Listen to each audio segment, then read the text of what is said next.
Yo, welcome back to the No Level Cap podcast, where we cover all the anime, all the gaming, all the nerd culture, none of the bullshit. This week, we're covering the highlights and the lowlights of JRPGs in 2024.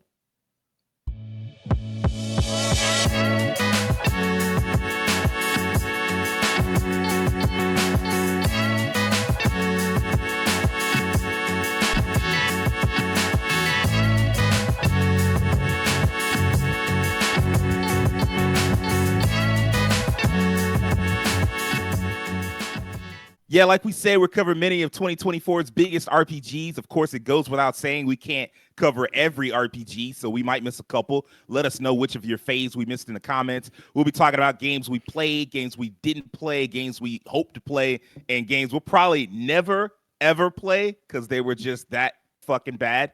But yeah, let's not waste any time. Let's just hop on into it. I'm sending you to Hawaii. There's someone there who wants to meet you.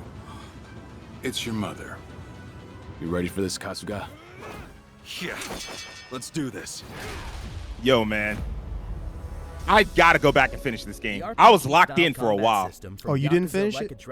No. I get to like chapter 11, chapter 12. Pretty late in the game, but it's just such a huge, massive game. Yeah, That's why I want to hear right there. Especially since you fight in both Hawaii and in Japan. yeah, I caught on to that. I recognized a locale in one of the scenes. I was like, oh, we end up back here. Okay. Of course, you start in Hawaii, in Japan, and then you go to Hawaii, but then eventually they split the party up, so. Okay. Unique weapons, All right. outfits. I still need to play the first one. I I haven't and everything, but I just have not played it yet. I mean, I've heard nothing but great things, and this one, with this game, I'm really curious to see if it ends up being a Game of the Year nominee. Like, I think that would be really dope if it is. The only thing that's making me wonder if it'll be one of the RPGs of the year is if not too long ago they put out the announcement about DLC and expansions are now like eligible to be Game of the Year. Yeah. And I'm like, oh, that shit might get Elden Ring. Yep. But there are, I mean, like, go ahead, King. I was kind of like, I was wondering the timeline on that because the announcement is what, Monday? Yes. Yeah. I mean, like, it's gonna depend. Maybe someone did say like, hey man, y'all told us this after the time to send in nominations. That's what I thought. Yes. And so some people might not have thought about nominating it, but some people might have. Some people might have just sent in Elden Ring anyway. So Right, because I mean they have best DLC as a category, and they've had previous years, right? So that's what I would have nominated for. I mean, for me, that was definitely what I was nominating it for, because it was definitely my favorite DLC of the year. Right. I think it wins that going away. Yeah, I God. think that's a clean sweep right there. Best DLC. Yeah. Right. This is another thing, reason why I didn't beat this game. There's so much side content. Yeah. Because I played through the island, which I think they'll probably show you in a little bit. I leveled up. I maxed out the island because it was just so much fun. I remember I lost like dozens of hours to that, just playing it in the middle of the night, just like hacking away, building my perfect little island. And I still probably could stand to add some more to it. But I eventually stopped because I was like, okay, that's enough. And I moved on to Sujimon League and then all the different side sub stories. Like there's so much side content. Like if you're an RPG fan and you're looking for like a budget experience, like a experience that's gonna last you a long time, I cannot recommend the Like a Dragon series enough. You'll always get your money's worth. Yeah. I would say the trailers for this game for Infinite Wealth and your recommendation of Yakuza 7 was part of the reason I played the previous game, Like a Dragon, earlier this year, and I freaking fell in love with that game while I was playing it. It's rare when you fall in love with a game while you're playing it. Like you kind of have like, no, this will be cool. You know, I might like this. And I played it. I think I had already gotten I think it was on PS Plus or something. So I'd already had the game, but I just didn't like really play it. I played it for like 5 minutes or 10 minutes, something like that. Never really put it. Then I played it, and I was like, I'm falling in love with this game while I'm playing it. And I like it more and more as I play it. It was so good to the point when I finished it, it revitalized my enthusiasm for the entire franchise. And now I'm like, okay, I'm not deprioritizing this franchise anymore. I've put it on the back burner since Zero, playing other things. That's over with. These guys are delivering on a fantastic experience for JRPG fans that we don't get all the time. Well, now we are. I can't say we don't get all the time. We're going to go through this list. Yeah. Man. Now we are, but for a while we weren't getting, and they are doing it consistently at a high level and high volume. You're getting both high volume, high quality at a decent level. That's pretty good. So I cannot wait to sink my teeth into this game, and I'm gonna play a lot of it. Terrence, it looked like you had something you wanted to say. Oh no, I'm not. I'm good. Oh, yeah, Evan, you've been playing a little bit of the OG game. What have you thought about it so far? Man, I like a dragon, man. I like it. I like it, man. I hate that I didn't play this game back on PS2, because now playing this game, and it's crazy because it's like really good RPGs from this series, and then also really good like beat 'em up, like open world beat 'em up style games. So it's like two styles for two different types of gamers, and I like both of them. And I think the thing that draws me to this game, and now playing it makes me understand so much. This is just new age Shenmue, and I loved Shenmue back in the day, like what it was. I'm like, man, this is. Shenmue is not what it was. It's going on to be with glory, but we got Yakuza. Shenmue pretty much walked so Yakuza could run. Yeah. Thank you, Eric. That's really it. And I'm somebody who played the Shenmue games. And they've talked about going back and finishing it, and I was like, if you were going to finish it, it probably doesn't need to be a video game anymore. It probably needs to be like an anime where you can just. It already had an story. Anime. Well, I mean, like, I don't think they finished the story in the anime. And so that's what I'm saying. Like, just if you're going to finish it, just go ahead and make it an anime and just wrap up with the story that way. Because you don't have the budget, and Shenmue doesn't have the popularity. And it never really did. It was always like, it had the name. And like, there's a difference between like being talked of, positively and being popular. It was never popular. It was always talked of positively, but it was an extremely expensive game that didn't make its money back, I think, either time. Right. Yeah, the first game was a really expensive game. One of the most expensive games ever made. So millions. Yeah. Yeah. And I very much agree with you, Sage, but I'm also kind of got to the notion now of like, man, it's okay for things to end and move on to something else. Yeah. I think every franchise comes to a point where like this has kind of hit its critical mass, and now the franchise is moving in a direction where it's starting to like alternate. And if it alternates enough, I'm like, you might as well just make a new franchise. I mean, yeah, for sure. Yeah. But I'm just saying Shenmue had a very specific story with a very specific beginning. And like, it told you what the end was, and you were just trying to get to the end point. Right. And it never really got there. And that's what I mean when I say like, it just probably needs to get its end point. Like, if for the people that care that much about it, just give it like I don't want to say budget, because you can make some things look pretty bad in anime with too much of a budget, but like, well, not too much, not enough of a budget rather. You can make some anime look pretty bad with not enough of a budget, but like, just give them like a 12 episode OVA to wrap the story up, and then just move on. I would wonder if like, I always wonder like, man, I wonder if like they got like some of the Shenmue devs and like, why don't you just work with the Like a Dragon devs and make a Shenmue game and like the new engine and stuff? Ooh, I would wonder what that would take, like the discussion that would take. Yeah. I wonder if that's a rights thing too. Could be. Oh yeah, because it is a Yu Suzuki thing. So man, it took forever for this fucking game to come out. It did. I played the hell out of this game. I was going to say, Rakeem, you're the only person that played it. I played the hell out of this game. Didn't you play it too? At the end of the day, I have it, but I played the demo and whatnot when it came out, and I never got around to sitting with this because I ended up like I played this for a while. 3 other games he's probably gonna show up here. Came out and like literally the exact same fucking week. So I was just like, I don't know what to really play. I got pretty close to not the end, close to the end of the story, but I didn't quite finish it. This is a great. It feels almost like playing like a gauntlet game because it's more like the levels are very short, but they're like you can do things in the levels, little puzzles and stuff. The story isn't very long. It's really the money here is the variety of characters you play with, having multiplayer, and then like the min-maxing elements of it too. If you like the combat, the multiplayer, and you like something that's like in and out, like the levels aren't too long, too short, boom. It's more of like it feels like more like an arcadey experience to me when I was playing it. But the combat was really fucking good. The boss fights were really fucking good. And the story was good. So I was like, I don't really hate any of this content. I don't think it was what people expected though. I think people who had waited for a long time, who didn't pay attention to what they were saying or watching the trailers and shit, who just like wanted the experience or expected more of a deeper RPG. I don't think it's that. I think it's more of a more streamlined, action-focused experience. I think people still really want the Granblue mobile game just made as a console game. That's probably what that is. I wanted a version of that for sure. Like, and I think, I mean, like they had a clear vision in mind, and that's why it was decently received. Some people really did enjoy it. But I like the heavy, multiplayer nonsense. I'm like, I didn't need that. But I mean, like that was clearly something that they wanted to go for. And so that's what we wound up getting.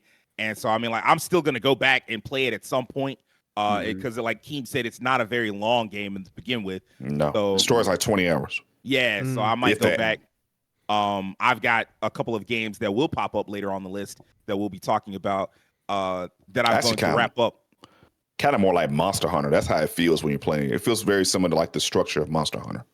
Okay. Hopefully it doesn't make sense now that you say that. Yeah. Hopefully it doesn't feel like Monster Hunter in combat. No, it doesn't. It does not. No, it does not feel like Monster Hunter in combat. It does not feel like Monster Hunter in combat. It feels like Monster Hunter in structure. That's a better way of saying it. In its structure, yeah. Combat, completely different. No, it's not the same at all.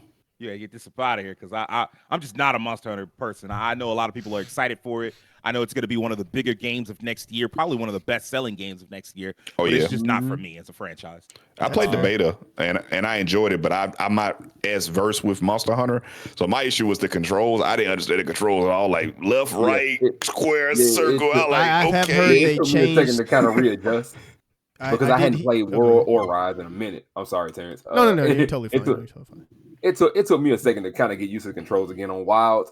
Game is fun. I will admit that though. It's so different right now from what they usually do, at least from what I've known Monster Hunter series to do. So right now, I think Wild is going to get like a few extra people coming into it because they've probably never played it, and seeing how they got that formatted, it's going to be good.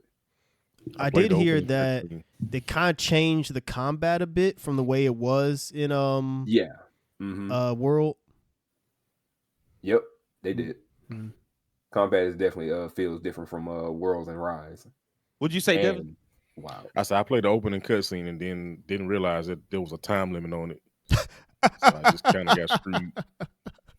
Would you like walk away or something?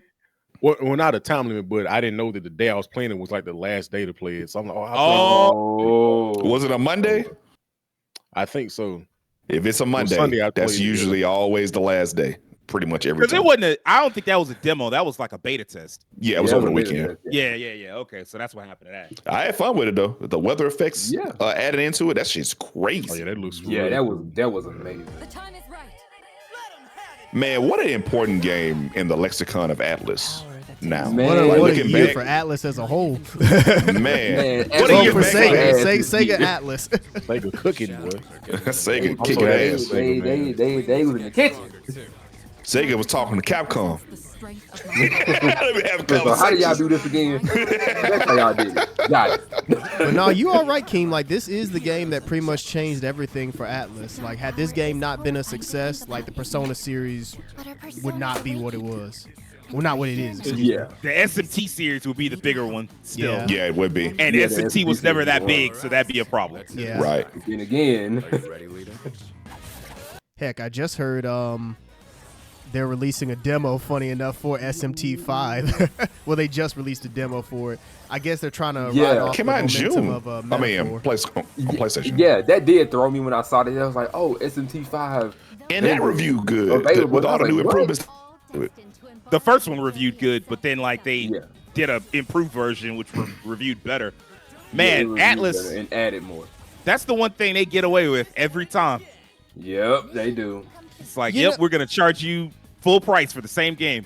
We're just gonna add some content. You know, it's one of those things where they do it. It's kind of like the Nintendo effect. You know it's gonna happen, but because the initial version is, at least I'll give Atlas this, at least with the initial version, it's still in its own right a very polished experience. And so like, even if you just play the original, you're still getting a great game. It's just that if you choose to wait, you'll get an even better game. So, a lot of people will just outright tell you, I'm not going to wait. Yeah. And so they just buy it twice. That and also the streaming experience of doing it now rather than waiting till the iron isn't hot anymore kind of thing. Right. I remember when the second version of Persona 5 came out, and I had the original Persona 5, and I was like, I'm not finished with this, but the new version coming out in like a year, so I'm just gonna wait till the new one comes out. Mm-hmm. Sure enough, I beat the original within like the month I had it. I think like within the month or two I had it. But they had changed so much you couldn't even use the same save file, right? Like because the intro, they changed. They added like 100 hours of content. Like it wasn't the same game. I ain't gonna say they added that damn much, but the game was like already 50 hours. The second half they added. Yeah, they added a third semester plus another. Yeah. They had a third semester plus a new character and some other stuff to add in.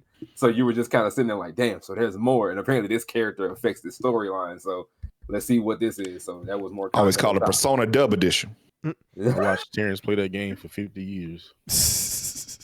I will say that with Persona, I know the Aegis episode. It's just called episode Aegis, right? Yes, it is. It's basically the prologue. Yeah, the answer. I was trying to think of the original name for the answer. Yeah. I will say I know that wasn't received as favorably just because that should have came with the it's game. Expensive, and two, I don't know. I don't know if they made any changes to the way the story is this time versus the way it was on the PS2, but yeah, I mean, like the answer as a whole. I think what they did before Sage plays his next trailers, what I think they did was they kept a good chunk of it the same. A lot of it's there, but I think the problem a lot of people kind of had with it, at least from a fan base standpoint, was that you know how Atlas do. If one of them Persona games get hot, they finna run it into the ground. So you know who's in that game. Oh yeah, Joker survived as a boss. So people started farming content off of trying to beat the son of a gun, but apparently he was so fucking hard that everybody's like, yeah, we're gonna definitely make videos about this. So damn, he's even worse. He's even worse than Death. Apparently he's worse than that because he can somehow manage to randomly just up and off and kill you. So it's almost like a DPS check boss. Like you have to kind of get him to a point before he does that. It's kind of weird. This is the one game I regret not actually beating this year. Big Square. No, that's definitely my game of the year. That's you saw me play this. I'm gonna try to get into this next month. Like I've had it since launch, but I just haven't had the time to I won't say the time, but I just I haven't picked it up. I picked it up. So I ain't put it down until it was someone over. who streamed this game from front to fucking back. I know you're not a completionist, are you? Nah, not like that. I know that this is a hell of a game, though. I know it has a lot. Man, the shit that is in this game. There is so much in this game. So much. Truthfully, if I had to be honest about this game, as someone who, like I said, I streamed this game from front to back, I think I got 112 hours on my save file for this. I got over 102. Damn. What you say? I was just going to say, I know people talk about console sellers. This is the one game this year that was making me consider buying a PS5. And I know my Rakeem, we stay together. He has it. But, it's one of them games, I'm not cutting the system up. I'm playing it. I'm not probably going to cut it off. I don't want to take Rakim's console over. So that's why I want it myself. So I'm trying to wait for it to come on PC. And I know it might be soon, but I'm I might have to go ahead and just get a PS5 for it, man. Probably be at the top of the year. This the PS5 Pro seller. Yeah, low-key, this is one of the better looking PS5 Pro games. Pro. Yeah. Max was gushing about the improvements. Yeah, he said he pretty much calls the PS5 Pro the Final Fantasy VII Rebirth machine. Yeah. That's hilarious. I quite enjoyed that game, though. I remember when it came out, it reviewed very highly, and it's unfortunate about the sales, though. Yeah, it is. I know what? I ain't going to say it's unfortunate about the sales. I'm going to just say it's unfortunate about the expectations of said sales. But I understand where Square is coming from, but at the same time, I'm like, get your head out of your ass. You put it on one system. That's your fault. Well, I'm going to say it's unfortunate about the sales because, this game looked like it cost all of it. Yeah. And it probably, the sales that it got, they probably didn't pay for all of it. Yeah. Remake was on one console at first, and that shit sold 7 million copies. Yeah, but that was much later in its lifespan. That was also the pandemic really helped that. Yeah, everybody. Not just that, but just installment number one of that it too. Yeah, and some people probably bought it, and you can never discount people not knowing the shit that they should know. They probably bought it thinking they were getting the full experience. There is definitely a case of that. Some people probably didn't pay attention to that part, knowing that this is a 3-part thing. Absolutely. So, yeah. There's a lot of gamers, probably a majority, that don't really pay attention to the game's media as much as we do at all. No. There's people that went into Across the Spider-Verse not knowing that there was going to be another one right after it. Yeah, I do remember that too. Actually, was that announced? Yes, that was announced before it even came out that they were going to split it into 2 parts. Oh, well, you got me on that one. But a lot of people just did not. A lot of people went into the theater not really knowing that, and so when the movie ended, they were like, "What?" I need to go back and get that, because I've still yet to see Across the Spider-Verse. But then when I heard that there was like a 2-part thing, I felt like suddenly like, oh, I don't need to go back. And I don't need to run go watch it. Right, because it was such a gap. I was like, oh well, because I mean, like obviously they had to push it back, so it'll be years before that game. I mean, for that movie comes out. So, but yeah, I mean, like this is at the top of my list to play for 2025 whenever it comes to PC. I'm not dropping $500, let alone $700 like Max. I'm not dropping $500 for one game. You got to remember, man, Max is in Square's pocket. So he's there. He doesn't have to worry too much about that. Max get paid for this, so I mean he'll be all right. That's what I'm saying. But I'm just saying, like for me, I'm not dropping $500 for this. Like it looks amazing. I'm sure it's going to be one of the better RPGs of this generation for sure. But I mean, like it's Final Fantasy VII. As much as I enjoyed it, and as much as it is responsible for me playing a lot of RPGs today, it's still just not a foundational game for me like that. To where I would just be like, hey man, I'll drop all of it. So. Yeah, I am. Don't let it drop for Switch 2. Oh man. Now, Will, you're the only one who played Unicorn Overlord out of us, right? Yes, sir. This motherfucker here. Hey man, I think we can officially say that. This here. What's the team that does this? Vanillaware. Vanillaware. Can we officially say that Vanillaware they don't really miss? They don't. I don't not think much. they really missed not. like in the past 10 years, really, that I can think of, unless you all have they something. Don't miss, bro. They take a while to come out with games, but when they come out, people always love them. Yeah. Incredibly high quality games. That's really like their only problem is that they take forever to do it. And in the case of this game, we know why. This game took 10 years. Really? Like, look at how they make these like games. It took 10 years. Truthfully, bro, I ain't gonna bullshit you. It looked like it took 10 years. And then on top of that, they came off of all of it and they admitted that on Twitter. They was like, hey, bro, look, we love y'all. The game is coming, but we kind of overspent. So if y'all could go and buy this, we'd be thankful for that if y'all did that. Please, thank you. Go buy the game. Please. That's literally what they did. They like they say we hit 0 on the bank account for this game. So please buy it. This looks so much like the next level to Tactics Ogre. When I tell you it is, bro, bro, and all the characters they like mentioned, the characters, the classes, the way the UI is set up, it just feels like Tactics Ogre. Which is cool because Tactics Ogre had that remake a year or two ago. 2 years ago, yeah. And that was really well received too. So if you leading in, you got a good combo. And with the way this is right here, look at that food, bro. That shit look good. Anyways, straight out of that shit made me hungry. Slave March. I mean, Death March to the Parallel and world. You got like a few choices. Like I'll even admit that, like, even though the story isn't like super top notch with the game, that gameplay and how they got everything set up, how you have to make sure that you can even like, oh, if they have this attack here, prioritize this type of enemy, do this, do that. Like the battle system for this is so in depth that I couldn't even stand here to explain all of it. It's such a fucking good game. And the music is great. The art is great, as you can fucking see, because Vanillaware don't miss when it comes to getting on that storyboard. No, for real. So that's true. I highly recommend Unicorn Overlord simply for the fact that even if there are other RPGs this year that came out and they kind of overshadow Unicorn Overlord, you're not missing, like, you're not gonna miss something bad here. You're gonna miss something great with Unicorn Overlord. This game is awesome. I'm like 30 hours in right now. And it's amazing with how everything kind of branches off. It let me branch off. I went into like an area I shouldn't have been in. I didn't even realize I wasn't supposed to be there until I went back and saw the area I was supposed to be in. Like, yet, then. Yeah, I haven't beaten it yet because it has like a nice size map for you to follow around. You get to rebuild town, station guards. I forgot about this. Do stuff. It's a really dope game, bro. Was this an RPG? Oh yeah. I thought it was an action game.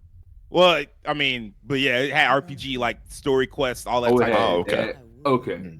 This When did this launch? I was about to say I March. forgot about this. Early. Yeah. Back in March. Did it come out to just kind of like okay reviews? No, if I remember correctly, this got like 8s or something like that. Hold on, let me check. I'll say check it out because I was about to look it up myself. But it would have been right. Life to the living. Got a 9 I think on the trailer Steam, stopped. 7 I didn't want to try this one. Damn it! a Of course. 7 on IGN. How's that? Is it back? Yeah, it's back. It's back. Yeah. It's back. So annoying. I mean, I can just look it up on my phone. Just This and Flintlock have a very similar like. They're pulling from the Feel. same. What do you call it? 78. 78 on Metacritic. Metacritic. oh, okay. Yeah, 78 Metacritic. 7, mean, that's a still- 7.8 for user scores. You say a what? A 7.8. Oh, okay. So they say we're gonna keep it So about the like that. same. Yeah. Yeah. About But the same. Huh. I had no idea. This had RPG elements in it. oh, this. Yeah, I I mean, didn't that's either. this the same people that did Vampire. So Oh, that's right. That's so right. they were trying to do the same kind of. But yeah, this pulls like this has the same kind of era like that. What's the word I'm looking for? Like Victorian or No, not Victorian. You're close. It's in the same time period, but like colonialist. Yes. Oh. These in that other game that Devin mentioned, they both had that colonialist stylings, and it's like, all right, man, Oh yeah. man. This I what couldn't a speak too fucking much fall to it, from man. grace this game had. Yeah, I can't tell if people actually ended up liking this in the long run or not, because I just Yeah. do not hear anything about it now. My consensus was just like when they played the end, people didn't like it. Like that's what a big part of people's negative talk about the game was. That's Keith, a did big you ever finish shit. this? No, I've been trying to, but like other games came out, and it's a long investment too. I just played like the first 5 to 6 hours, and then went to the first town. So I haven't even gotten a good like long gameplay session with it. What I played was fine. It wasn't that different from DD1. I think that's part of the problem. That might have been part of the problem. That's the problem. I hadn't gotten a chance to sink my teeth into the game fully, so I can't give a real review. I will say what I played, I did enjoy, but I hadn't gotten to the systems heavy. I've only fought a few like big enemies, tried a few skills out, played around like different pawns and stuff like that. That stuff's all still cool. But I haven't like delved into like the dungeons like I did. With DD1, I love going to dungeons, going at night, and the game had like this cool twist ending with like you didn't realize what the story was really going to be until the end and how it shifted. If I remember correctly, in this game, there's like almost like an FF6 moment at the end of the game where like the world get, and Now, you that's got to dope. go, and that can change like depending on what you do. I think there's like you can miss that part, like you can either finish the game around that part, or do something else, and then you get like a whole nother. This makes a whole nother side of the game you do, and then you go through that part, trying to like save everybody from whatever that apocalyptic event was. And like you go through the map again, but I see kind of mixed stuff on that. I think another thing is like, at least from what I've seen, people didn't think the open world was that interesting overall, or like it wasn't enough. It wasn't interesting enough to like warrant like the weird travel stuff. Yeah, I Yeah. can see that. They thought they were being cute with the way they were doing travel, and they talked about like, oh well, if your world has if it has like fast travel, then that means your world's not interesting enough. And I'm like, I understand what you're thinking about in concept, but in practice that doesn't work. Eventually, it gets to a point where I'm like, I just need to get where I gotta get to get to the next quest or side quest or whatever it is that I'm And doing. they have fast travel. Yeah, They but just it's had- like a have the shitty crystal version, system. right? You have like Yeah. you have the crystal system, and then you have the wagons. But the thing with the wagons is you can be interrupted on the wagons. You can be attacked, but otherwise it just does fast travel. It's just like a percentage thing. I mean, like, hopefully the people that wanted, like, actually, I can't even say that. I've seen even the people that were wanting that game for as long as they wanted it. Some of them were like, yeah, this game was great. Some of them were like, it was all right. I do think it ultimately just got overshadowed by some of the other games that came out in the same time period. Yeah. Like, you were, of course, still playing Final Fantasy VII Rebirth when this came out. And I think a lot of other people were playing either that or Persona 3 Reload or something else. And so, like, it just got overlooked. That's what happened to me. Did it do well enough? Sold all right. I think it's so good. I think, okay. Yeah, I think they made like an announcement that they got over 3 or 4 million. I think. Yeah. Considering the first game only sold like 1 million copies or a little over 1 million copies, I think eventually it sold more than that. I'm thinking about at launch. As it came out with stuff, it sold more, but initially it didn't have high sales. This one sold okay, so it's not like they couldn't make another one if they wanted to. Yeah. Oh, the only thing now is that the the guy over it is gone. Yeah. And that was rumored to be a DLC. We don't know if that expansion, but we don't know if that's coming out now. Maybe next year. I can see that. I still want to play this. I don't give a damn what any reviews say. I still want to play this. Yeah. So the thing is, reviews were much harsher on this than like fans were. They sure I were. saw tons of fans go, no, this game is great. Like, it's a lot of fun. You get to do a lot of dumb shit in it, like dumb in like the fun kind of way. Like, it's just a good game from what I've heard. And I can't wait to see this game come to PC because it's only a matter of time. I would imagine this game also comes to PC probably in April, May, that time period. So yeah.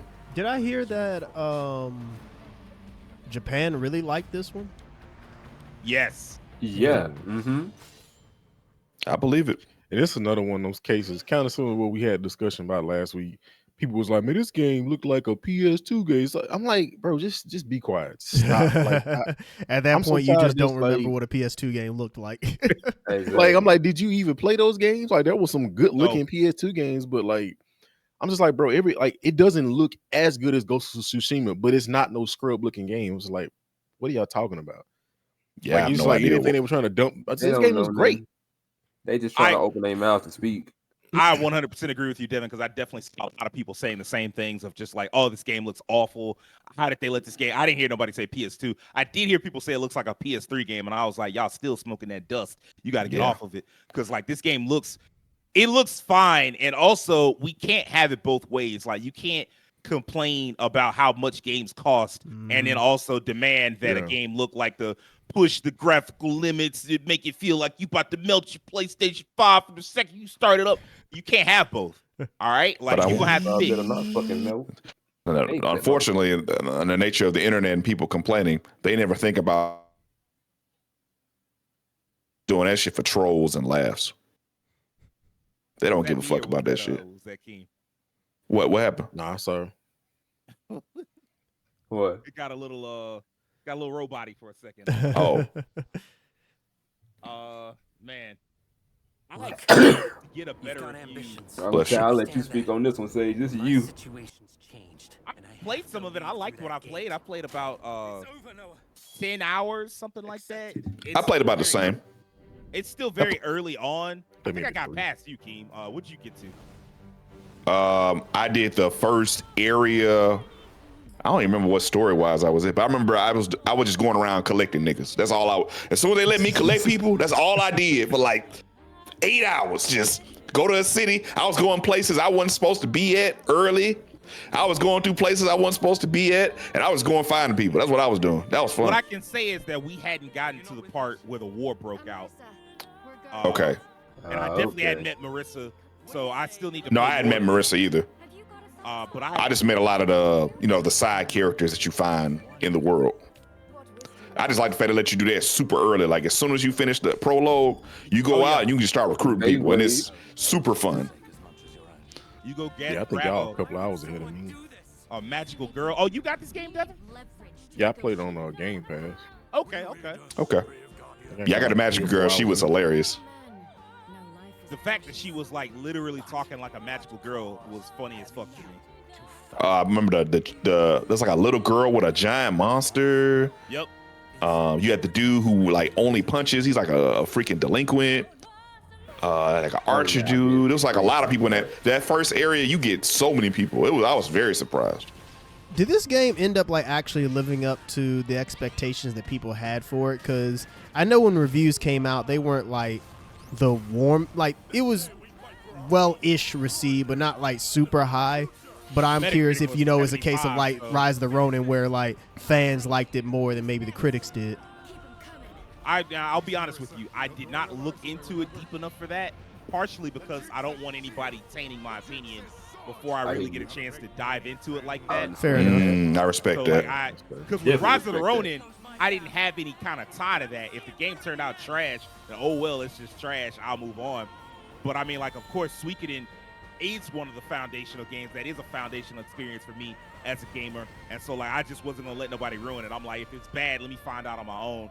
Yeah. So, like, once I saw the reviews say it wasn't a broken experience, I was like, okay, I'll just go ahead and play it myself. Yeah. So I couldn't tell you if a bunch of people liked it or not. I enjoyed what I played. I didn't hate it at all. Me, I did too. I think, yeah, so we all on the same page on this. Yeah. one. I mean, it may harken back to those days where instead of PlayStation. You know, there was days in the PS2 where a lot of those like more under the radar JRPGs, they were all kind of like 7 out of 10 games. But if you appreciated the genre, they were still really fun games. They just had, you know, some flaws that kept them from being like the 8s or the 9s. But, you know, you still like them nonetheless. So, you know, I think a lot of these JRPGs that come out, like if they fall into that range, it's like you still can get a lot of enjoyment out of it. It's just not going to be like the top tier Final Fantasy VII Rebirth type of experience that you would get, you know, which is fine. Not every game needs to be like that. Yeah. And I think a lot of people are misremembering how that worked back then. Yeah. But by the way, you're coming in a little soft. I think maybe your cord. Yeah, you are coming in kind of low. I was like, do I need to level him right quick? Yo. Oh, there you go. You're back. You're back. Yeah, you're good. I was just gonna say real quick, and we'll move on to the next one. A lot of those games did not get the reviews that people thought they got back then. You just played them and thought they were good, and then you were like, "Oh yeah, those games were great back then." And it's like, yeah, but I remember all those 3 out of 5s from X-Play. Yeah, exactly. From X-Play GameSpot, GamePro. I remember those reviews. This game I gotta go back and JRPGs play. have it, bro. This game right here slid so far under the fucking radar, it ain't even funny. Man. like it game came had an out, anime, but like didn't it? nobody wanted to talk about it. I had a multi-season anime, if I remember correctly. Was this a Switch-only game? You say what? Was this a Switch-only game? No. Oh, okay. It's on everything. It was on everything, but it wasn't like marketed to be like talked about a lot. If I remember, it reviewed very well too. It did. The reviews were decent. It wasn't like no 9 out of 10, but it was solid. It wasn't like it was a bad game. Yeah, it definitely like something that I would like to play. Like, oh, this is like a fun little hack and slash kind of RPG with mix. I'm like, okay, that kind of I could play that. Well, it's also got customization. This is what, not exactly. I would want like, I don't know, a better sense of scale for the characters or for the mechs. But this is what I want from my mech games. I don't want a mech fighter. I know a lot of people do. I personally don't want a mech fighter. I don't want a mech multiplayer game. I want a game where there's a focus on the characters and like those epic moments where the characters come up with some crazy move where you like, bro, can't nobody do this shit. I want that shit in an RPG. Like, that's what I want. And I feel like they haven't explored that nearly enough. No. Vanguard Bandits turned up to 11. Man, Vanguard Bandits, you taking me back with that one, brother. Yeah. That's like PS1? Yeah, it's brilliant idea. PS1. I always like their designs of those mechs. PS2 mech RPG game. I promise. I think it had like SaGa in its name. Xenosaga? No, I know what he's talking about. I feel like I know what you're talking about because Darren played a lot of it. It was like Metal Might Saga. be it. Were you I gonna just say? know it was like a PS2 game. Yeah, I it's feel gotta like I be know what flying you're talking radar, about though. because I had a roommate in college. I mean, you all know him, but just for our audience, I had a roommate in college that I think he played a lot of it, and it was like more of like a custom type of mech game. I know there was a Gundam game that was a PS2 RPG. Oh, you mean the eighth MS Saga, right? No. Well, it was called sworn- MS Saga. It definitely didn't have 8th in it. That 8th MS team. I could have sworn that had the 8th in it. Never mind. You know better than I do. But yeah, it was one of those like it merged a bunch of shit. So how did this turn out? This is one you picked up, Will, right? Yeah. As the resident Saga fan of this group of people here, this has a very interesting premise. It's very close to Scarlet Grace's Ambition, though. That's the thing about it. That's the thing that I think kind of hurt it more than anything. That it's very close to a previous game because, well, SaGa being the redheaded stepchild of Square, because you know they got everything else under the sun. Then they have this. This is a game with the cult fan base. That's what I want to know, Will. What's up? Why it looked like they spent more money on the remake than on this? That is a good question. Two different teams. That other team needs to be put in charge going forward. That is why, because I think they kept most of the OG team headed for this, but then they went and got that team that worked on what's that Mana remake? Not the one we got this year, but the Trials of Mana. Trials of Mana.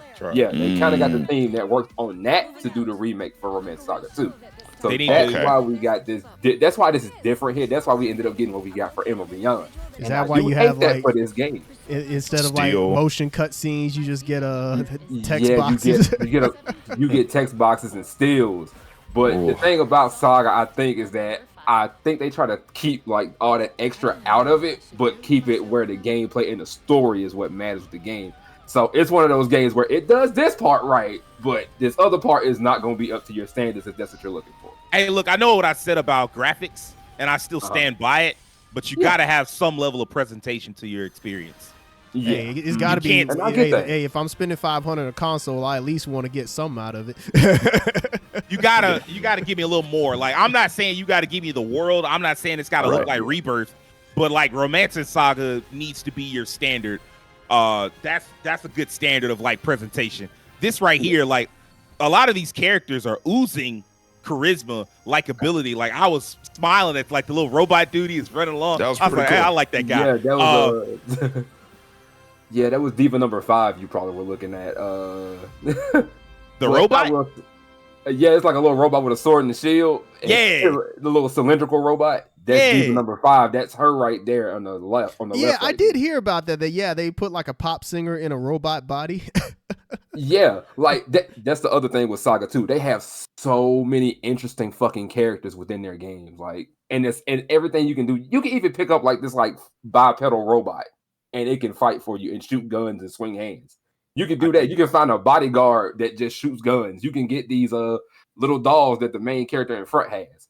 Saga just has like, it oozes charisma and crazy artwork and characters, but it kind of falls apart in certain areas. But the gameplay and the story makes up those games. So that's why most of those games are kind of like 7.5 out of 10.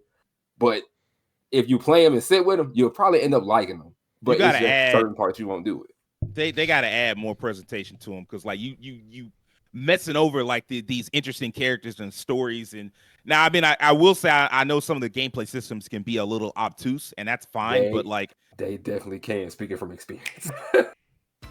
Rogue port, where a rogue can be. So Mario got 3 different RPGs in a year, huh? Yes. Yeah. Feels weird, don't it? I will say that this, funny enough, was like the game that I think was probably Nintendo's best critically this year, anyway, surprisingly.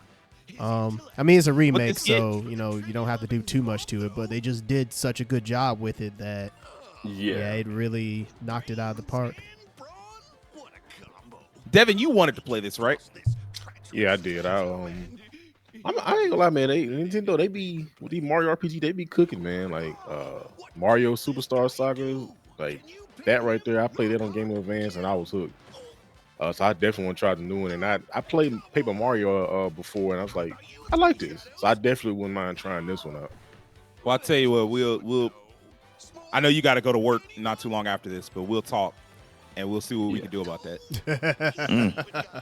Yeah, man. Don't nobody say anything. With Switch 2 coming out, he'll definitely be able to play this eventually. That's true. Yeah, Switch 2 around the corner. We got it. Not gonna lie to y'all. Switch 2 making a good case, man. I'm like, man, I might have to. The fact that Nintendo announced backwards compatibility, that's what was needed. I might have to. That's what was needed. I might have to call Wale though.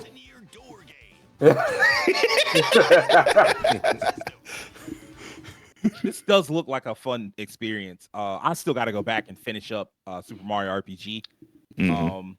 One game at a time. I'm almost done with. There we go. Got another convert. Baten, I'm almost done with Trails, and once I finish up Trails through Daybreak, which we'll see in a little bit, I'll go back to that. One of my childhood friends loved this series. I loved. He freaking loved really this liked series. Baten Kaitos 1. Like I thought it was a great game. It looks super interesting from a battle standpoint. Yeah, I with don't the know card if this system. looks better or if it's just that I my standards have lowered from like remembering what I thought I wanted it to look like to like knowing what it was going to look like. Because I'm looking at it now and I'm like, this doesn't look terrible, but I think my standards just went down. Because I wanted like a full remake of this. Yeah, that's what I was hoping for, and unfortunately didn't get that. To be honest, I feel like it's too niche of a game to fully remake. It just wouldn't be worth the money At this point, you probably get like a game that's inspired by it to kind of do that. Yeah. Oh yeah. Hit the strides you want. Yeah. Because I remember when this came out on GameCube, Devin, didn't you and I share a copy of this? Like I played it, or like maybe I had it, or you had it, and like we borrowed from each other, or something along those lines. I think so. Actually, might have borrowed it from one of my cousins. Actually, oh, maybe so. Yeah, but I remember playing this in high school, and I really enjoyed it. I know some had like their critiques of the card-based battle system, which it wasn't perfect, but it was a fun game for what it was. Like I said, it was one of those 7.5 out of 10 type of games. It wasn't like a lot of those RPGs back then. They were straight up just that. I know a lot of people complain about the 7 score. Now it's like everything's a 7. Like back then, there were a lot of games that were 3 out of 5, a 7 out of 10. Like that hasn't really changed. I don't know why people think that it did. And to be fair, the sign of a healthy genre is a myriad of game with different ranges that can still exist within the same space. Yeah, agreed. True. Very much true. Yeah. This is you all's franchise. I'll let you all speak on this. Sir. For you all, I'm only one game behind Daybreak. I'm still a ways behind, but I don't care. I'll get there when I get there. I'm almost done with Trails in the Sky Part 2 as well. Need to finish that.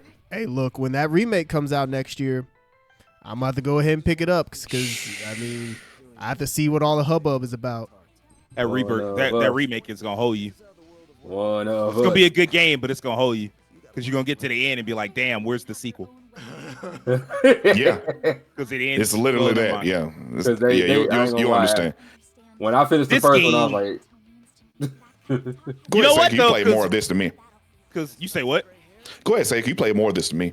Oh yeah, I mean, like I was telling y'all before, like I'm in chapter 5. It's a 5 chapters plus an intermission, which I got through, and then there's like an ending. I haven't gotten to this guy yet, so that's how far in. It's kind of like Trails in the Sky 1, in that like Trails in the Sky 1, you like meet new characters in each chapter, instead of like getting your full party early on. Because I'm still getting new characters, and they're still expanding the party. Whoa. That is not like I haven't gotten to that part yet. Interesting. Oh no, spoilers. Hey, I just fought him in Trails in the Sky Part 2. Direwolf. Yes, sir. Man, this chick is fucking goated, bro. Like I was like, man, I don't know who you are, where you come from, and then she was like, oh yeah, I'm from the Black God One Blade School. I'm like, bitch, you made that up. That's not what that is. The Black God. The BG1G? No, this game's a lot of fun. It's pushing a lot of like ideas in the Trails universe. Like it's making it more modernized, more like more sci-fi almost. Like instead of it being like, because like Trails 1, Will and Rakeem can speak to this. Trails in the Sky 1 was very like old school fantasy RPG. It is an old school RPG. Yes, very old school. Yeah. And by the time you get to Trails through Daybreak, it's not that at all. It's very much like a sci-fi.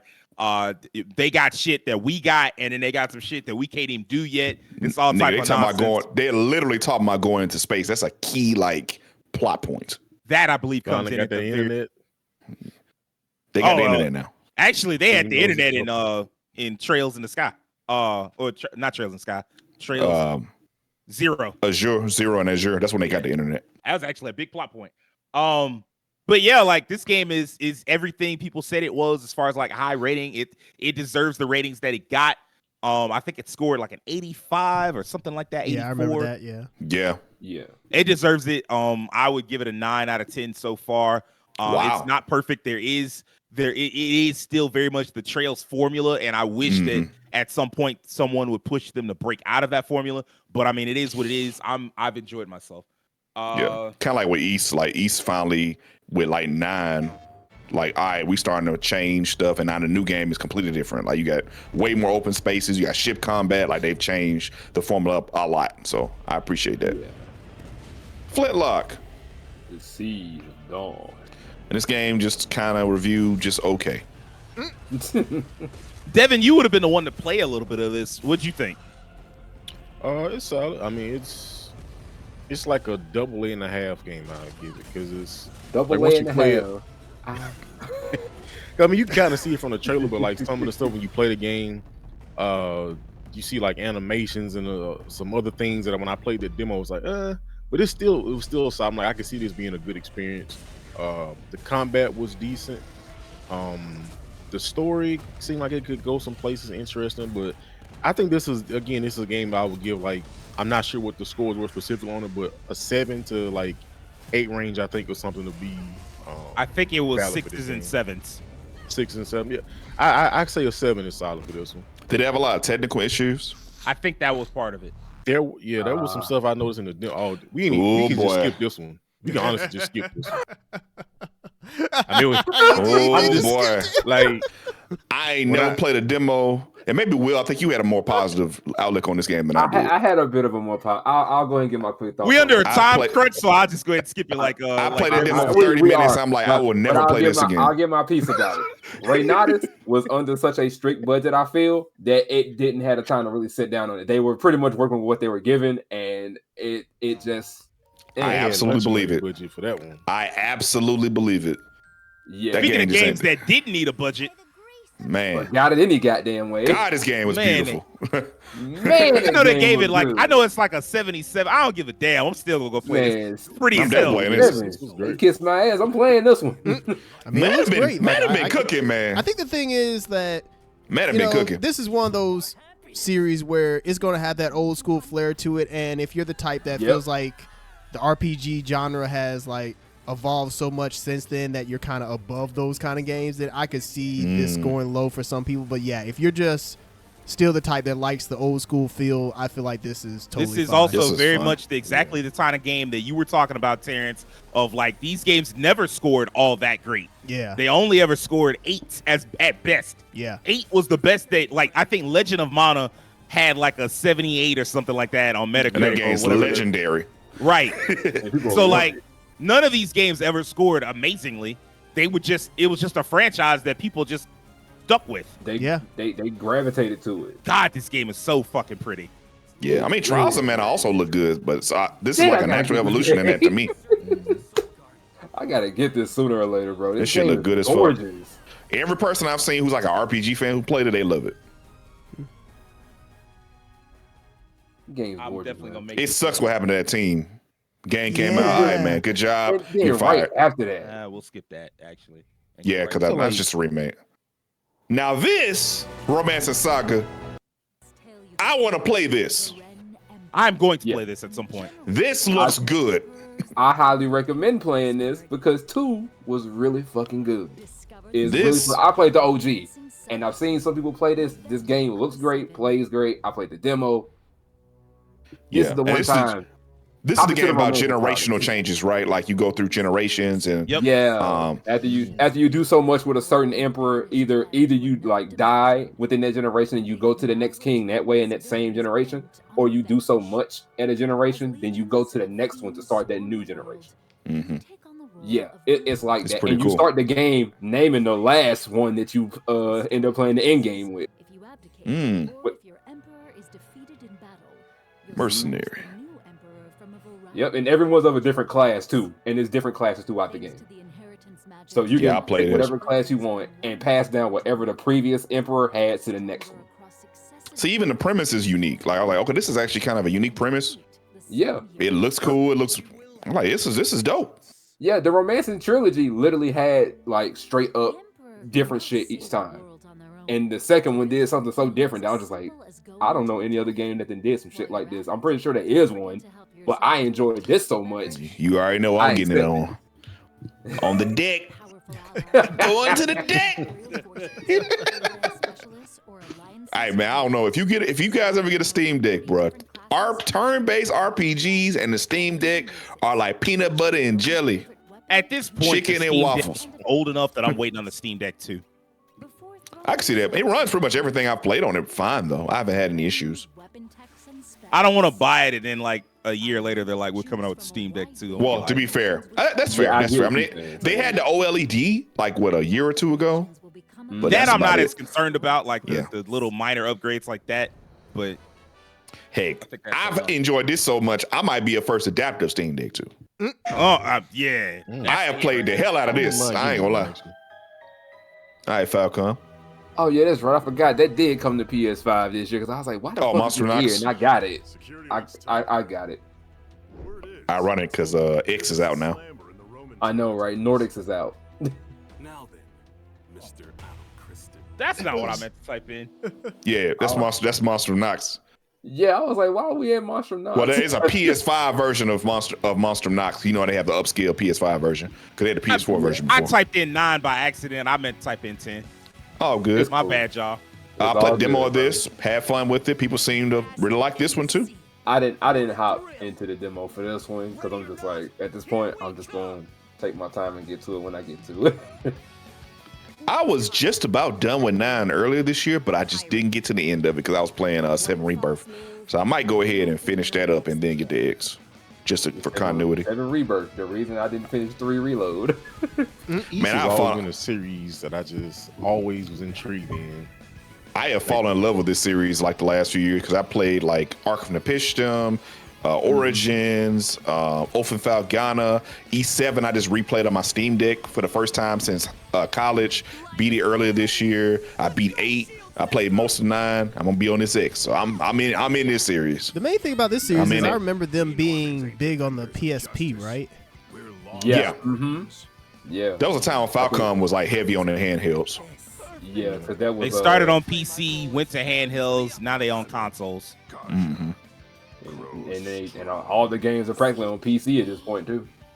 They're on everything. Yeah. They got smart. Yeah, like, Let's go, Shield, brother. Wait, is Adol talking? What the hell? Yeah, he has a voice. He gets a few lines. Okay. He gets a few lines. They've been teasing that since like East 8. They give him a line here and there. He has a voice actor now, a dedicated voice actor, but he don't talk that much. Just enough. Yo. Oh man. Yo. Not a JRPG, but RPG. Yeah. RPG. Let's go. I am playing this right now, and I'm enjoying it. So here's the thing. What I heard. There was someone who played it. I think what is it? I think Gene Park played it, and he said that at first he didn't like it at all. He was like, I'm not digging this game, but he stuck through it and finished it. He was like, man, I've never, like, by the time I finished this game, it just had a complete 180. Like, this game's incredible. And that's interesting to me, like the idea of a game that like it's just kind of rough at the beginning, but like they just handle things so well in terms of writing that it just makes people do a turnaround on it. But yeah, Rakeem, you're the one who's played the most of it. What'd you think? So far I've enjoyed it. I think the most fun I've had with it is that the exploration of the game as you go to different areas and then you return to them through side quests. And the expansion of the areas is my most fun part because it feels like the areas are way bigger than you think they are. Like you'll play a zone, you think you've seen all of it, and then you do a side quest like, oh no, there's a whole nother zone here. There's a extra boss here. There's a secret fight here. There's multiple side quests. That's really fun and one of my favorite part of RPGs. I of course enjoy the combat. Like the combat is pretty much the most action refined combat system they've ever had. I think a lot of your enjoyment will be class dependent. I think some classes are easier to play and easier to enjoy the combat early, like warrior and rogue.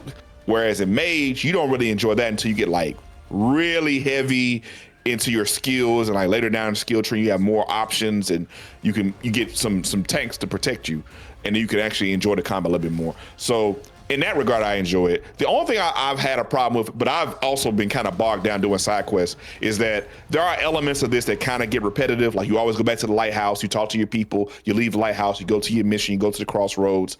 There's a lot of repetition in some of the boss fights. Like you fight similar enemy types a lot. You have to get used to the equipment system because it's a lot more focused on elements than it is like stats. So you got to switch your weapons out constantly for each enemy type and resistances. I've had to deal with a lot of too tanky enemies, so they kind of can be annoying. So in that regard, there are some things I have some problems with. And I do think that I enjoy pretty much the majority of the cast. But the only element of Origins I do agree with, I played Origins recently compared to now, is that the dialogue now is just more natural. And whereas back in the day, it almost felt like prose, like it was written almost like a novel, like the level of the writing was. And it's just like, it feels like you're just talking to your homeboys. And there's not like a lot of intricacy to the writing and like literary elements. The literary elements kind of aren't there, but it's more personal and more like casual kind of convo. Like sometimes it threw me aback, like how casual they're talking to you in certain, I'm like, this feels kind of weird. I'm fighting dragons and the conversation doesn't feel how it would be if I was talking like a dragon hunter. But that's just like preference at that point. I don't think that's necessarily good or bad. That feels like more like preference. Okay, that is the most interesting. Go ahead, Terrence. No, I was just gonna say about this real quick before it's over. This looks like a PS3 game. Yes. Yeah. It doesn't look great. All I can say about this game for me is that I'm just so confused at how they sold me on like, hey, this might be coming out next year. That shit came out this year. I'm like, all right. Like at that point, y'all just took the disc. I don't even know what it got. And slid it out. I don't even know pushed it down the hallway and said ship that. Yeah, that's the problem. I don't even know what this game got in terms of like review scores. Yeah, exactly. That's the problem. Now this is a very interesting case. Yeah. It is. Oh yeah. Because this did not review nowhere near as well as I thought it would. You're telling me. That surprised me. I definitely thought this was going to review well. Yeah, Superstar games were always very popular, so I know a lot of people got on IGN for their review, and I actually watched it. And to be honest, the criticisms that the reviewer had, they seemed valid. Like he said that this game, unfortunately, unlike the other ones, babies you a lot, and it kind of makes it feel more like baby's first RPG than just an evolution of the series. And you know what? That's a legit criticism. If that's how it feels, then that would be a legitimate criticism. Yeah, I mean, and that might be what Nintendo wants to do. I mean, they are the target of a younger audience, and maybe they're like, hey, we maybe want to start getting them like super young now for this new audience and kind of get them into RPGs at a much younger age. Yeah, I mean, that could definitely be the case, I guess. Make them babies. Then if you want to do that, go Baby Mario and Luigi. Yeah, it would just be unfortunate. Well, I guess they did that with Bowser's Inside Story, didn't they? No. That was the second one. The second one is when they were kids, right? I think. Yeah. But anyway, yeah, I mean, you can go ahead and play it. But now this I think for that game to be away for so long and for it to come back and it not do as well, I think people were just disappointed. That's all. This right here, finna get played. Oh yeah, I'm planning on coming around for this one. This shit's so pretty. I'm gonna come back around for this one too. And I'm gonna say this: you motherfuckers who try to stir up controversy because of that artwork censorship, I'm sorry. I don't care how many people on the internet are in this circle of just like this agreement and like yelling like you're idiots. You are. I'm sorry. Like, this game is freaking amazing. Talk to and him. You're arguing about a piece of cloth on somebody's thighs in some artwork, not anything to do with the game. I do not care. This game looks amazing. It reviewed amazing. Dragon Quest is kicking ass. Let Dragon Quest be great. And shut up. I heard this had the highest concurrent player rating on Steam for any Dragon Quest game, which doesn't surprise me because there haven't been a lot of Dragon Quest games on there yet. No. Right. No one's going to care about thigh meat playing Dragon Quest. I'm sorry. I promise you ain't nobody going to care about that. In a pixelated game? Stupid. I was like, that is crazy. That was like censorship from a game that came out over 20 years ago. that look like this, like what thighs was you looking at? You was 3. That's imagination, bro. That imagination. That's what you can. Boy, Something else. Do something else. Do something else. I agree. I swear, bro. Speaking of this game right here, bro, since it came out, the store Big Camera in Japan actually did their release event for this, and they even had like photos from like 30 years ago at that same location of people standing outside going to get the original Dragon Quest 3. And the trailer for this, the one they had was like, well, it's not the marketing trailer. We had like the generations playing the game from back in the day to now. That's one of the best trailers I've ever seen. I knew this game was gonna be this gonna be heat. Unfortunately, I bet it against it in this fantasy draft, but that was only because I had to do something. You lost some points on that. I had to choose something. It's okay though, man. I'm gonna still try to get this when I get the chance, bro. I gotta play it now. I am going to try to get that when I get the chance. First opportunity. I'm excited. Does this come out next month? Surprise? Yes. Yes, it do. I wouldn't mind playing this again. This looks better than what I thought it looked like. Oh, you actually played this? Yeah, I think I played a little bit of this. I'm more surprised it's actually coming on Apple Arcade. On iOS? It was on Apple Arcade. Apple Arcade. Yeah. You haven't a clue what purpose the Macteria serve. Vincent? Yeah. I know, right? That's what I was thinking. Like, hello?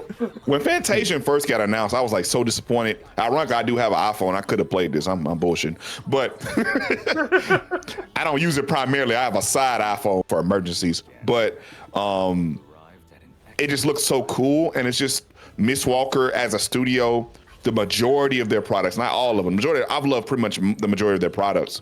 And they're just so niche. I just love to see them getting some kind of love and accolades. It seems like the relationship with Square Enix has also been mended because they're publishing this, right? Yes. Yeah. And So also, Miss Walker, Sakaguchi said he wanted to make one more video game. So let's see how that turns out. I just want a proper spin it all type game for them. Not like, all of it like Rebirth, they but spin it all of all it like Lost Odyssey. yeah, like Lost Odyssey. That's what I want. Give me one more. All right, last game, and then we're gonna head on out. All right. Well, I will say this. Is this next month too? Yes. Oh. These games are coming out. At least we talked about this. They were starting to see a little more of these RPGs for animes. Which some of those games actually really deserve RPGs. So yeah, Fairy Tail, when you think about it. Yeah, we talked about how like you would think that so many more anime games would have RPGs or just games of other genres, but they just kind of don't tap into that for whatever. Fairy Tail in particular feels like a game that should anime that should be RPG. Absolutely. Oh yeah, absolutely. Exactly. It should. Like especially now they literally go do quests and form parties. So like, what are we doing? Yeah. How many characters get to play with in this game? I think 4, but I mean like, oh, you mean like as a party or as a whole? I guess as a whole. All of them, all the big characters and whatnot. That's all I need to hear. You could make an original game out of this if you wanted. If they put enough money into it, like you could easily make like an original. Just take some ideas from Mashima. I know he got 1 billion of them, and then you could just do like your own, like with a bunch of side quests. If they put enough money into it, I don't know what this was gonna look like. Okay, I'm looking at this. I'm like, wait a minute. There was some game that looked garbage. That was ReZero. I was like, these visuals look a lot better. I was like, man, ReZero. ReZero is more like a visual novel, wasn't it? Yeah, it's more of a visual novel style. Oh, okay, really? Oh, okay. I didn't realize that. That was the one that they came out with that has like its own original storyline that I guess is like the bridge between season 1 and 2, I think. Maybe. Oh, okay. But yeah, I mean, like, go ahead, Devin. I just want to say that's crazy. If it was more of a visual novel, it's like it kind of sucks that y'all didn't do more, work on the visuals. But hey, fair enough. They couldn't get the visual part of visual novel right, huh? That was a lot of RPGs, and most of them I think are worth going back and playing if you haven't played them. I'm getting that refresher course from some of the RPGs that have come out this year. I'm actually like thinking even better on this year Man. than I already thought in the first place, because I had already thought pretty positively of this year. Yeah, this was definitely the year of the RPG for sure. Man, Infinite Wealth and Dragon Quest HD2D, those are probably the highest on mine. Like I definitely finna play those. Final Fantasy VII Rebirth, I definitely got to go back for that one. And I think Romancing Saga 2 and Visions of Mana. Doesn't look and bad. then of course Rise of the Ronin. Like just the fact that it turned out to be a good game. I want to go back for that one. Yeah, we didn't even look at SMT5, but yeah, that one I want to play at some point. Yeah, that and Metaphor. SMT5 Vengeance.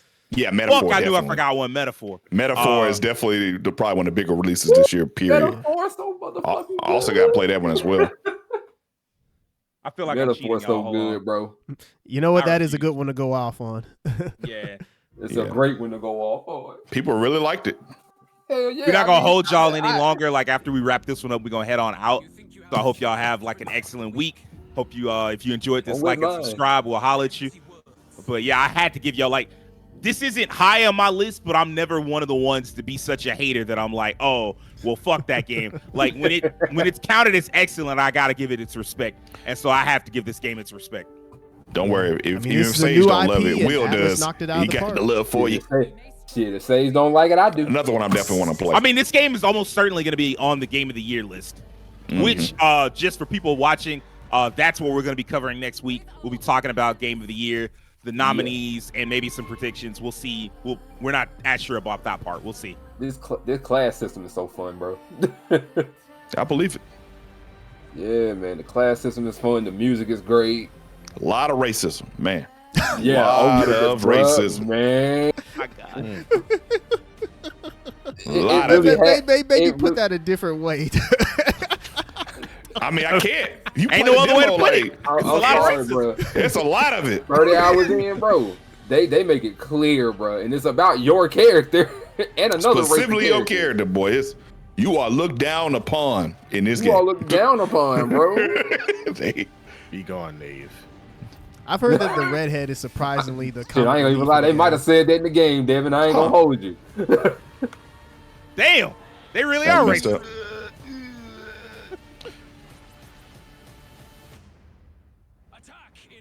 This game reminds me, especially that character reminds me of El Shaddai. I can see that. That's a good reference. Ooh, it's a reference. Man, it's been a long time since I seen El Shaddai, man. Didn't they get like a remake or like a remaster recently? It did. I think it's a remaster. It did. They put it on Steam. I think it's on PC. Yeah. All right, we'll see y'all guys on the next one, and hope y'all enjoyed this little retrospective on 2024 JRPGs and RPGs in general. We'll see you guys next week. Play more RPGs. Yeah. Absolutely.